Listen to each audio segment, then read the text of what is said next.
Assalamualaikum jamaah Masjid Murusadah yang dirahmati Allah. Bersama ini dokumentasi pengajian Ahad subuh 19 November tahun 2023 dengan narasumber Ustadz Yahya M. Hai.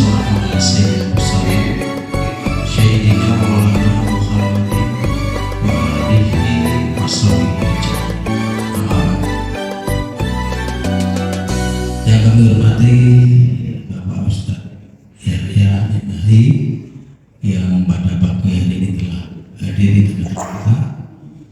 Yang kami hormati Bapak Ibu jamaah Masjid Murusadah, pada kesempatan ini juga hadir di tengah-tengah kita, baik dari yang depan itu adik-adik di pesantren depan masjid dan adik-adik yang di asrama Islam Center, yang semuanya insya Allah dirahmati oleh Allah Subhanahu wa Ta'ala. Pertama-tama dan yang pertama, marilah kita panjatkan puji syukur kehadirat Allah Subhanahu wa Ta'ala. Bismillahirrahmanirrahim. Assalamualaikum warahmatullahi wabarakatuh. Innal hamdalillah nahmaduhu wa nasta'inuhu wa nastaghfiruh wa na'udzu billahi min shururi anfusina wa sayyiati a'malina. May yahdihillahu fala mudilla lahu wa may yudlil fala hadiya lahu. Asyhadu an la ilaha illallah wahdahu la syarika lahu wa asyhadu anna Muhammadan abdillah. Berhasil membuat orang lain bahagia, senang.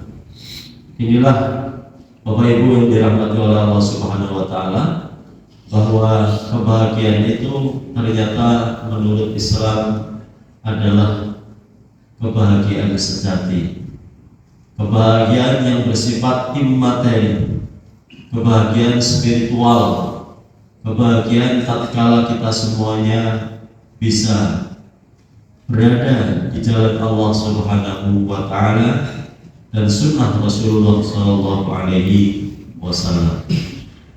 Bapak Ibu yang dirahmati oleh Allah Subhanahu wa Ta'ala, terkait dengan itu Bapak Ibu, ada sebuah nasihat yang sering sekali disampaikan oleh para ustadz, oleh para kiai, terkait dengan kubur yang menjadi hunian kita pasca kematian dan merupakan satu episode dari sekian banyak episode alam akhirat yang akan kita jalani.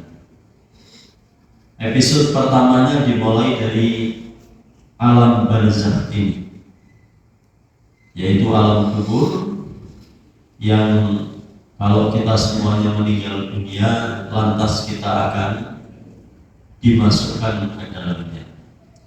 Rasulullah SAW di dalam hadis Muslim itu diriwayatkan menyatakan bahwa laula an tadafanu, jika kamu sekalian tidak saling menguburkan satu sama lain begitu, yang sudah meninggal dunia dikuburkan oleh yang masih hidup, nanti yang masih hidup kelak akan meninggal dunia akan dikuburkan pula oleh orang yang masih hidup. La da'utullah, niscaya aku akan berdoa kepada Allah Subhanahu wa Ta'ala, saya pastikan liyusbi'akum, agar Allah menjadikan kamu sekalian mendengar min adabil kubur, yang dirahmati oleh Allah Subhanahu wa Ta'ala. Jika kita semuanya mendengar azab kubur, niscaya dapat dipastikan kita tidak akan berani menguburkan orang lain. Barangkali kita tidak berani pula untuk melewati kuburan. Barangkali kita tidak pula berani kuburan itu lantas diletakkan di sebuah tempat yang dekat dengan pemukiman kita. Akan kita letakkan jauh-jauh karena kita bisa mendengar apa yang terjadi di alam barzakh ini. Hadis-hadis tentang nikmat kubur dan azab kubur merupakan hadis-hadis yang bisa dipertanggungjawabkan. Bahkan hadis-hadis ini diperkuat oleh apa yang terjadi dan fakta yang diungkap oleh Al-Quran Al-Karim. Allah Subhanahu wa Ta'ala di dalam satu firman-Nya menyebut alhaakumut takatsur hatta zurtumul maqabir. Kamu sekalian terlalai oleh saling berlomba-lomba di dalam banyak-banyakan, banyak followersnya, banyak hartanya, banyak jabatannya, hal-hal yang bersifat duniawi, satu kompetisi yang tidak sehat dan tidak seharusnya, itu semuanya tanpa disadari hatta zurtumul maqabir, sampai Allah Subhanahu wa Ta'ala pada akhirnya menyentuh semuanya dengan sentuhan dan nasihat, sampai kita semuanya berkunjung masuk ke dalam liang lahat atau kuburan. Allah Ta'ala menyatakan tsumma latus'alunna yauma idzin 'anil na'im. Sesungguhnya engkau sekalian pasti akan ditanyakan tentang an-na'im, kenikmatan akhirat yang engkau dustakan. Mengapa engkau dan mengapa kita semuanya terbelai oleh kenikmatan dunia yang sifatnya semu, padahal kenikmatan akhirat itu adalah sesuatu hal yang pasti. Mengapa engkau dustakan? Bapak Ibu yang dirahmati oleh Allah Subhanahu wa Ta'ala, ada sebuah hadis Nabi Muhammad SAW. Barangkali kalau Bapak Ibu klik di Google itu menyeru dan memanggil manusia. Bahkan ada hadis yang menyebut sampai 5 kali sehari, seperti Anda 5 kali sehari derajat hadisnya. Maka sesungguhnya banyak hadis-hadis yang sifatnya lemah derajatnya dari sisi matanya. Bahkan dharif itu adalah hadis yang terbaru, perawinya sama di dalam periwayatan hadisnya, maka dinyatakan sebagai hadis yang dharif. Nah, hadis dharif ini diantaranya adalah termasuk dalam kategori hadis yang lemah. Bapak Ibu yang dirahmati oleh Allah Subhanahu wa Ta'ala, mari kita lihat, meskipun hadis ini lemah, akan tetapi kalau kita lihat dari perspektif hadis-hadis yang lain, nanti akan ada benarnya, ada kebenaran yang bisa diperkuat dengan hadis-hadis maupun ayat-ayat suci Al-Quran. Dalam riwayat lain dari Sa'id bin Al-Khudri, Rasulullah SAW menyebut, "Ana baitul ghurbah." Saya adalah rumah al-wahdah, rumah kesendirian. Bapak Ibu, di kubur itu faktanya kita sendiri atau beramai-ramai? Sendiri Pak ya? Ya. Memang faktanya kita sendiri. Meskipun kita dikuburkan 1 kali 2 berbeda dengan kubur yang lain, akan tetapi alam barzakh itu tidak seperti yang kita bayangkan dalam kehidupan dunia ini. Berubah karena memang satu sama lain seakan-akan menjadi asing. Meskipun Bapak Ibu bagi orang-orang yang baik, orang-orang yang soleh di alam barzahnya bisa saling kunjung mengunjungi. Layaknya seperti kita pandang sana dan pandang sini. Tapi mereka-mereka yang sibuk oleh azab kubur, maka mereka akan ditinggal oleh Allah Subhanahu wa Ta'ala dengan berbagai macam ujian dan cobaan. Kita butuh seorang teman yang hangat, teman yang menyertai kita, teman yang melayani kita, teman yang terbaik, yang anis. Maka nasihat dari ulama itu adalah faj'al laka anis mu'nisan. Jadikanlah bagi dirimu seorang muknis, seorang yang memberikan al-tunis, kelembutan. Apa itu? Disebut nasihatnya adalah qiraatul Quran, bacaan Al-Quran. Bapak Ibu yang dirahmati oleh Allah Subhanahu wa Ta'ala, hadis ini sekali lagi adalah hadis Ibrahim. Ada sebuah hadis yang lebih sahih, dinyatakan oleh Rasulullah SAW bahwa Rasulullah SAW sebelum tidurnya selalu dalam setiap harinya membaca surat Al-Mulk atau surat Tabarak tiap harinya.